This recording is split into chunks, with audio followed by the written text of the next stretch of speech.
ప్రభుత్వం పనితీరు పథకాలు ఇస్తుందో కానీ చాలా బాగుంది. ప్రభుత్వం చాలా బాగుంది. అన్ని పథకాలు వస్తున్నాయి. అంతా బాగుంది. పర్లేదు. గతంలో ఎలా ఉండేది? పర్లేదమ్మా, బాగుంది. ఇక్కడికి మా శాలరీ కూడా కరెక్ట్గా వస్తుంది. నేను కూడా ఎంప్లాయీ.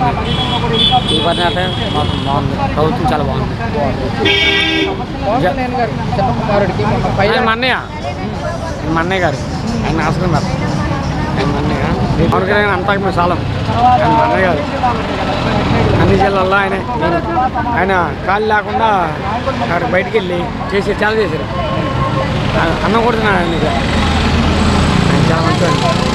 బాబుకు సంబంధించి కూడా మాజీ సీఎం జగన్మోహన్ రెడ్డి, చంద్రబాబు నాయుడు గారు, ప్రధాని మోడీ కూడా పరామర్శించడం జరిగింది. పవన్ కళ్యాణ్ గారు వారికి ధన్యవాదాలు కూడా చెప్పడం జరిగింది.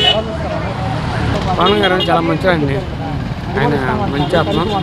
ఆయన ఇక్కడ డిప్యూటీ సీఎం. ఆయన ప్రభుత్వం బాగా వచ్చింది. మాకు శాలరీ గవర్నమెంట్ శాలరీ పడుతున్నాయి. బాగా చేస్తుంది. మాకు అది జగన్ ప్రభుత్వంలో చెప్పకూడదు. మాకు జరగల. అన్న పవన్ కళ్యాణ్ గారు గిరిజన ప్రాంతాల్లో రోడ్లు సమస్య రోడ్లు అండి ఇది చెప్తా క్లారిటీగా. నేను గుడి నుంచి వస్తానండి. గుడి వచ్చినాక విజయవాడకి రోడ్లు ఈ ప్రభుత్వం పడినాయండి. గుడివాడ కొడాల నాని గారు ఉన్నారు ఎమ్మెల్యే. ఆయన చేయలేదండి.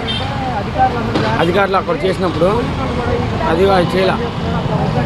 పవన్ కళ్యాణ్ వచ్చినాక ఈయన ప్రభుత్వం చంద్రబాబు గారు వచ్చినాక గుడివాడ నుంచి విజయవాడ రోడ్డు పడిందండి. ఎలా ఉన్నాయి గతంలో రోడ్లు? ఇప్పుడు రోడ్లకి ఎలా ఉందంటారు? ఇప్పుడు బాగుందండి. ఇప్పుడే బాగుంది. ఈ ప్రభుత్వం బాగుంది. ఆ రోడ్డు బాగాలేదండి. అప్పుడు గుంతలు ఉన్నాయి.